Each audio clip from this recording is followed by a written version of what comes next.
교수님 그러면 이제 우리가 그 금 얘기가 되게 설왕설래가 많고 레이 달리오는 금이 뭐 앞으로 굉장히 많이 갈 거다. 그리고 뭐 국채가 좀 상대적으로는 뭐 휴지 조각 내지는 굉장히 좀 그렇게 되는 논리를 펴는데 이 투자의 대가들도 의견이 굉장히 갈리고 있거든요. 금과 은을 곁들여서 좀 앞으로 그런 쪽의 실물 자산이 어떻게 될지 그리고 달러가 상대적으로 어떻게 될지 한번 여쭤보고 싶거든요.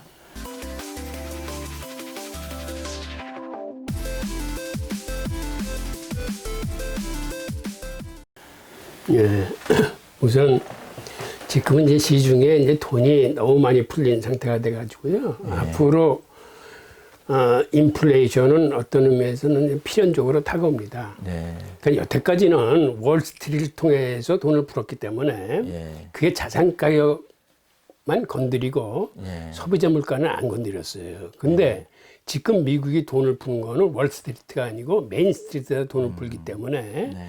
그리고 개인 위주로 돈을 풀기 때문에 네. 이거는 소비하고 직결이 돼요. 그래서 벌써부터 지금 근원 인플레이션 같은 경우는 벌써 1.7% 정도에 올라와 있어요. 조금 있으면 이제 2%를 넘을 겁니다. 네. 그래서 지금 연준이 잭슨홀 미팅에서도 앞으로는 2%라는 그러한 그 가이드 목표에 연연하지 않을 것이라는 얘기는 사실은 소비자 물가가 곧 2%를 넘어설 거예요.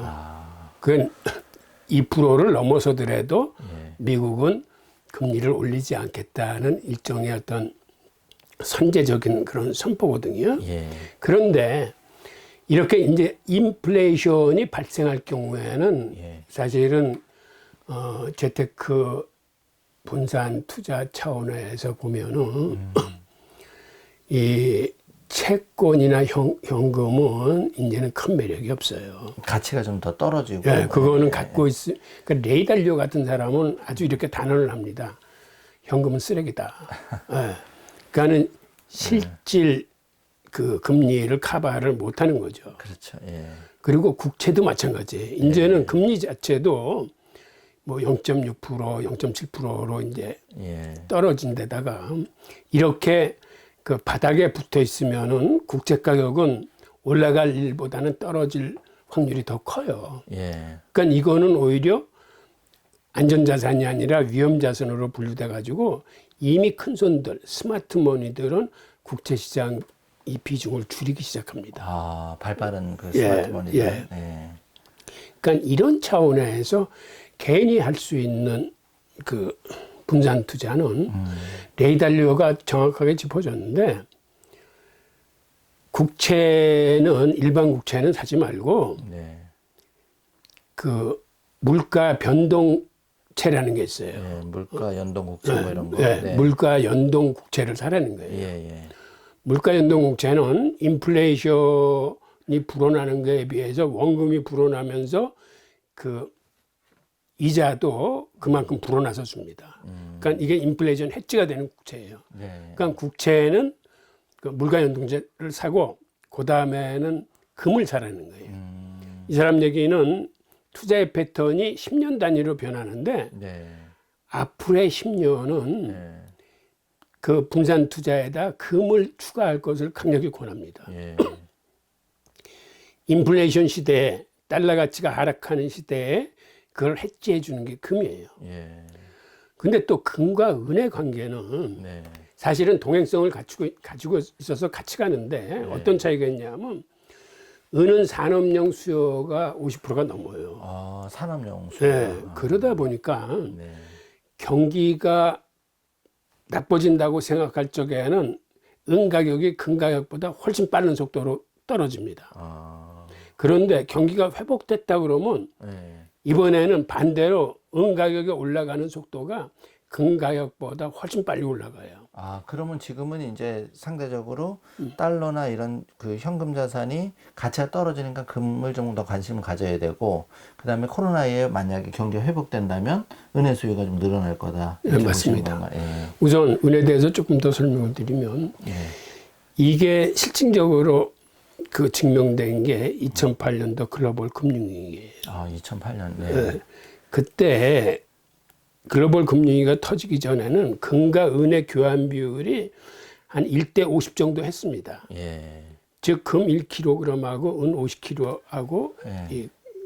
같이 나왔었는데, 글로벌 금융위기가 터지면서 이 은이 그 속도가 떨어지는 게 금보다 빨라가지고 네.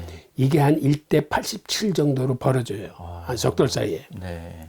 그러다가 경기가 회복된다고 생각하니까 1대 87이 1대 32 정도로 줄어들어. 즉, 은값이 경기 회복 때는 금값보다 한 2.5배 이상 빨리 올라가는 거예요. 250% 투자는 이상. 정말 멋지겠네. 네. 그러니까 이번에도 이 비슷한 사례가 터졌는데 네.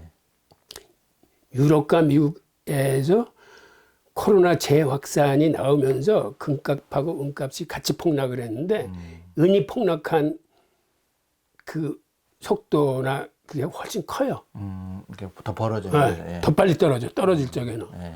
그런데 이게 경기가 회복된다고 생각하면은 은값이 올라가는 속도가 금보다 또 한 2.5배 이상 빨라. 아, 그렇군요. 예, 이거를 이제 투자자 관점에서 이제 그럼 교수님 여기서 제가 궁금한 게 그럼 일반인이 금하고 은의 그런 어떤 가치가 붙었다 늘었다 그건 주로 어디 사이트에서 좀 확인을 그 저희가 뭐 신문 보고 맨날 안 쓰는 사이트라는 건 어떤 특정 사이트가 아니라 예.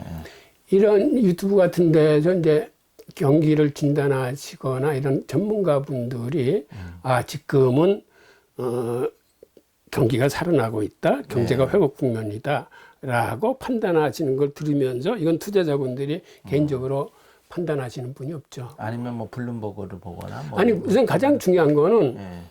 경제 성장의 그 지표들이 어떻게 나오는지를 보면 되죠. 그러니까 지금처럼 미국, 일본, 유럽 할 것 없이 선진국들은 이게 굉장히 빠른 속도로 경제가 지금 침체하고 있어요. 지금 대공황 때보다도 매우 심각한 더 나빠요.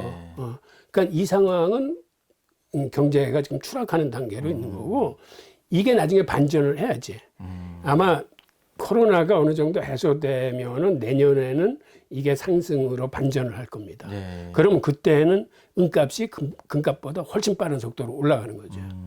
그거는 그러한 지표들을 관찰하는 수뿐이 없어요. 그래서 어쨌든 조금 더 뭐 발품을 팔든 어떤 전문가를 다시 하던 자기만의 그런 걸 좀 가지고 있어야 돈을 좀 벌 수 있는 그런 어떤 해안이 되지 않을까 이런 생각이 드네요. 어쨌든 교수님 말씀 듣고 보니까 앞으로 금하고 은을 좀 더 주의 깊게 봐야 된다는 생각이. 그러니까 레이 달리오는 사실은 세 가지를 얘기했어요. 예. 물가연동 국채하고 금하고 또 하나는 원자재예요. 원자재. 지금 많은 원자재들이 있는데 네네. 예를 들어서 지금 곡물 같은 게 굉장히 불안 요소가 커요. 원자재가 네. 원자재 중에 곡물이. 예.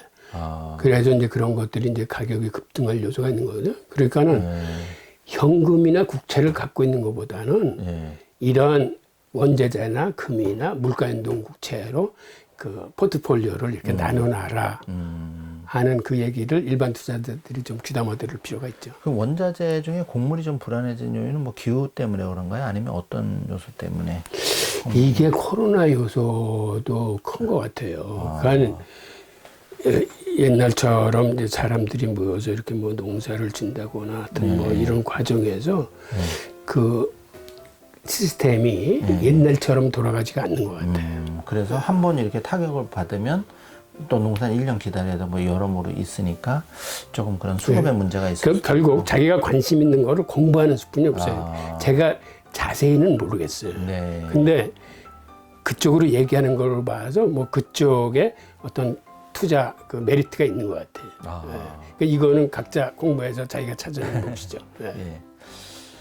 교수님 지금 이제 그 은행도 그 뭐 달러 얘기를 저희가 많이 하고 있는데 이제 돈도 뭐 그 암호화폐다 또 뭐 디지털 화폐가 막 대세가 되는데 교수님께서 보시기에는 이제 금융도 이제 뭐 은행에 의존하는 게 아니라 좀 새로운 시스템이 그런 게 좀 보인다고 교수님 말씀하셨는데. 우선 지금 이제 중국이 이제 디지털 화폐를 지금 테스트하고 있는데요. 예.